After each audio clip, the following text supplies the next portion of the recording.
రే మంజు కొంచెం పైకి రా, నా పొగరితో షాపింగ్ పోవాలా. షాపింగ్లు చేయడానికి సినిమాలు తిరగడానికి నేను బైక్ ఇవ్వను రా. ఎందుకే వై? నీ పోరీలతో బాగా తిరుగుతావు, కనీసం పెట్రోల్ కూడా ఇవ్వరు. అందుకే నీకేం రా నేను బైక్. అంటే ఇప్పుడు నీ కోసం కొత్త బైక్ కొనాలరా నేను?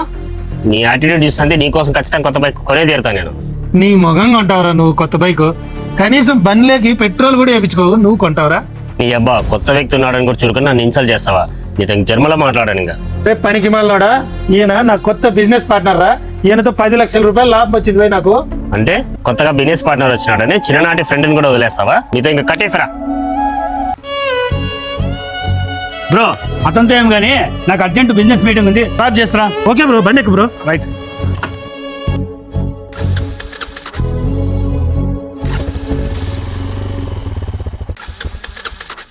బండి స్టార్ట్ అవడం లేదే. అబ్బా పెట్రోల్ అయిపోయింది అనుకుంటా బ్రో. ఏంటి బ్రో, నాకేమో బిజినెస్ మీటింగ్ ఉంది, నువ్వేం బండి స్టార్ట్ కాలేదు అనుకున్నావు? టెన్షన్ పడకు బ్రో, మా ఫ్రెండ్ కి ఫోన్ చేస్తాను, తను ఖచ్చితంగా పెట్రోల్ తెస్తాడు. శిరీష్ పెట్రోల్ అయిపోయిందిరా. ఓకే. మీ ఫ్రెండ్ వస్తాడనుకున్నావా? అన్ని మాటలు మాట్లాడినావు. ఏరా పెట్రోల్ అవసరం అని గుర్తుకొచ్చానా నేను? ఒరే నువ్వు వస్తావు అనుకోలేదురా. నీతో గొడవ పడిన తర్వాత అస్సలు ఇంత మాట్లాడకూడదు అనుకున్నారా? కానీ 5 నిమిషాలు మీద కోపం ఉందిరా. 5 నిమిషాల తర్వాత నువ్వు ఫోన్ చేసి వెంటనే పరిగెత్తుకొని వచ్చేసారా. ఎంతైనా మనం ఫ్రెండ్స్ రా.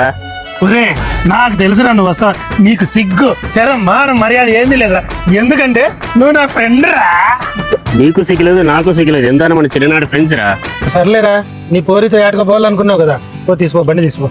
సార్ మీరు ఎంత కొట్లాడినా కూడా మీ ఫ్రెండ్షిప్ ని ఎవరు విడదీయలేదు సార్.